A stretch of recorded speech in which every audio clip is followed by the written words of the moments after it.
Hey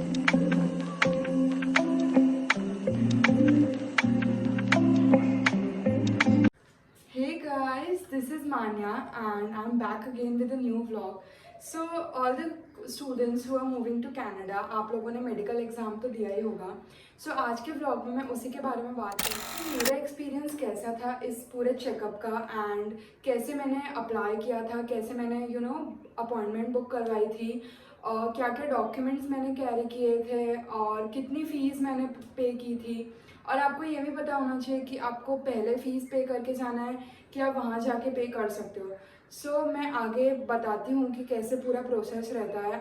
and guys ये vlog भी informative रहेगा. प्लीज़ अपने फ्रेंड्स के साथ शेयर करो जो जो कनाडा मूव करने का प्लान कर. सो मैंने अपना प्रोसेस कंसल्टेंसी के थ्रू करवाया था. तो उन्होंने मुझे एक मेल भेजा था, कुछ हॉस्पिटल्स के नाम थे एंड उनका कॉन्टैक्ट नंबर भी था उसमें. सो मैंने दो हॉस्पिटल्स मेनली थे, एक केडी हॉस्पिटल था एंड एक अपोलो हॉस्पिटल था. ये दोनों हॉस्पिटल अहमदाबाद में है. तो मैंने अपोलो हॉस्पिटल में अपना अपॉइंटमेंट बुक करा दिया था. जब हम अपॉइंटमेंट बुक कराते हैं वो जस्ट हमारा नाम, नंबर एंड ईमेल एड्रेस पूछते हैं ताकि जब भी अपॉइंटमेंट बुक हो जाए तो वो हमें मेल कर सके कि कौन से डेट को हमारा अपॉइंटमेंट है एंड क्या टाइमिंग्स रहेंगे, कब हमें वहाँ पहुँचना है. ये सब हमें बताते हैं एंड आपको ये भी बताते हैं कि क्या क्या डॉक्यूमेंट्स आपको अपने साथ कैरी करना है एंड कितना कैश आप कैरी कर सकते हैं अपने साथ. सो अब बात करते हैं डॉक्यूमेंट्स के बारे में. तो डॉक्यूमेंट्स ऐसे रहते हैं गाइज, आपको अपना पासपोर्ट कैरी करना होता है. पासपोर्ट का फर्स्ट और लास्ट पेज का एक कलर प्रिंट आउट और एक black and white print out दोनों कैरी कर लो, अच्छा रहता है. वैसे कलर प्रिंट आउट एक भी करोगे तो चलेगा, बट फर्स्ट और लास्ट दोनों पेज की. देन आपको अपने साथ अपने फ़ोटोग्राफ्स कैरी करने होते हैं. पासपोर्ट साइज़ फ़ोटोग्राफ्स आप अपने साथ कैरी कर लीजिए. मेरे को 5 फोटोग्राफ्स कैरी करने को बोला था तो मैं उतने ही लेके गई थी. देन आपको अपना कॉलेज का ऑफर लेटर अपना कैरी करना होता है, उसका भी प्रिंट आउट करवा के रख लो एंड उसको भी साथ में कैरी कर लो क्योंकि वहाँ पे वो लोग मांगते हैं. सो गाइज डॉक्यूमेंट्स के बारे में तो इतना ही था. अब मैं आपको बताती हूँ मेन बात, जो चेकअप होता है हमारा वहाँ जाके. सो मैं जैसे ही वहाँ पहुँची मैंने एक फॉर्म फिल किया एंड उसके बाद मुझे बुलाया गया. तो मेरे को वहाँ पे डॉक्यूमेंट सबमिट करने को बोला एंड जो अमाउंट था वो मैंने पे किया. 6,400 रुपीज़ मैंने पे किए थे कैश में और उसमें सब कुछ इंक्लूडेड था. मेरा चेकअप सारे आ गए थे उसमें. फिर मुझे भेजा height, weight and eye checkup के लिए. ये एक मैंडेटरी चेकअप रहता है, ये आपको करवाना ही पड़ता है. आई चेकअप की आपका आई साइट प्रॉपर है कि नहीं, अगर आपको ग्लासेस है तो सब कुछ बता देना. अगर जो जो वो क्वेश्चंस पूछे वहाँ पे, इतना कोई हार्ड नहीं होता, एकदम ईजी होता है ये सब. हाइट वेट के बाद मुझे भेजा था अपना ब्लड सैंपल देने के लिए एंड यूरिन सैंपल देने के लिए. तो वहाँ डॉक्टर सब होते हैं एंड आपको बता देते हैं कि कैसे क्या करना है. तो उसके ये दोनों सैंपल मैंने दिए. उसके बाद मेरे को भेजा गया एक्सरे रूम में. एक्सरे रूम में काफ़ी सारे लोग होते हैं, मतलब अगर गर्ल्स है तो ऑब्वियसली सारी गर्ल्स ही रहती है वहाँ पे. तो फिर एक्सरे में आपका अपर बॉडी का एक्सरे होता है, मेनली चेस्ट का एक्सरे रहता है.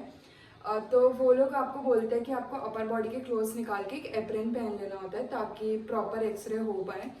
फिर हमको एक अंदर एक रूम में जहाँ एक्सरे मशीन होती है वहाँ लेके जाते हैं एंड हमें कहते हैं कि आपको अपना ब्रेथ रोक के रखना है जब तक आपका एक्सरे ना हो जाए. तो वो भी एकदम स्पॉन्टेनियस हो जाता है, मतलब इतना टाइम नहीं लगता. वो हो गया.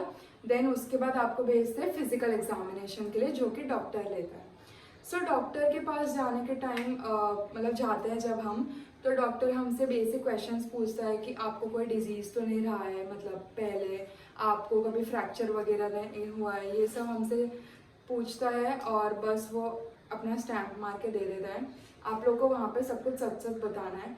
एंड मेन एक बात है गाइज, मतलब सारे बच्चों को दिमाग में रहता है जिनके हाथ में या कहीं पे भी टैटू रहता है. सो अगर आपका टैटू विजिबल नहीं है तो कोई इशू नहीं रहता है. बट अगर आपका टैटू हाथ में है या विजिबल पार्ट में है कोई भी आपके बॉडी के, तो वो मतलब एक चेकअप उसका अलग से रहता है एंड उसके अलग से कुछ चार्जेस रहते हैं. अभी के अपडेटेड चार्जेस तो कहीं मेंशन नहीं किए हुए.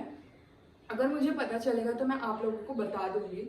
बट ये चेकअप वो इसलिए करते हैं ताकि पता चल जाए कि आपके टैटू से कोई डेंजर ना हो आपको एंड फ्यूचर में आपकी हेल्थ को इससे कोई अफेक्ट ना हो.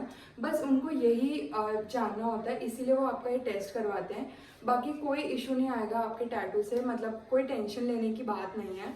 सो टैटू है या नहीं है, बिंदास जाओ, मेडिकल एग्ज़ाम दो, कोई भी आपको प्रॉब्लम नहीं आएगी। देन आपका ये सारा चेकअप हो जाएगा, उसके बाद आप लोगों को वेट करना रहता है अपने डॉक्टर की रिपोर्ट के लिए। मैंने अराउंड गाइस 2 घंटा वेट किया था, क्योंकि एक तो जैसे ही रिपोर्ट देने की बारी आती है पता नहीं उनके सर्वर को क्या हो जाता है, सर्वर हमेशा डाउन ही रहते हैं उनके। तो मैंने 2 घंटा, मेरे टेस्ट अराउंड 1-1.5 घंटे में ख़त्म हो गए थे, बट मैंने 2 घंटा अपनी रिपोर्ट के लिए वेट किया था। मैंने सोचा कि मैं 1 घंटा ट्रैवल करके गई थी अहमदाबाद से, तो मैंने फिर अपने रिपोर्ट्स के लिए जितना टाइम भी मुझे वेट करना पड़ा मैंने वेट किया। एंड अराउंड मुझे 3:30 तक मेरे रिपोर्ट्स मिल गए थे, और फिर वो मैं लेके, मतलब मैंने पूछ लिया था कि कुछ अब इसके बाद कुछ है नहीं ना, मतलब कोई भी चेकअप वगैरह बाकी नहीं है। तो उन्होंने बोला नहीं, आपका मेडिकल एग्जामिनेशन हो गया है। उन्होंने मुझे ई मेडिकल रिपोर्ट्स दे दी थी, जो कि जब हम वीज़ा फाइल करते हैं तब हमें वहाँ पे अपलोड करनी पड़ती है। तो वो आपको काफ़ी संभाल के रखना पड़ेगा, क्योंकि वो बाद में भी आपको काम आता है। सो इतना ही प्रोसेस था गाइज, ये सभी चेकअप रहते हैं मेनली। एंड आई होप मैंने सब कुछ इस वीडियो में कवर कर लिया हो, एंड आपके जो जो डाउट्स हो वो सारे क्लियर हो गए। अगर नहीं क्लियर हुए हो तब मुझे कमेंट्स में बता दो, मैं नया वीडियो डाल दूँगी आपके डाउट्स के related. So thank you so much guys, thank you so much for watching this video, and please like this video, comment on this video, and do subscribe to my channel guys.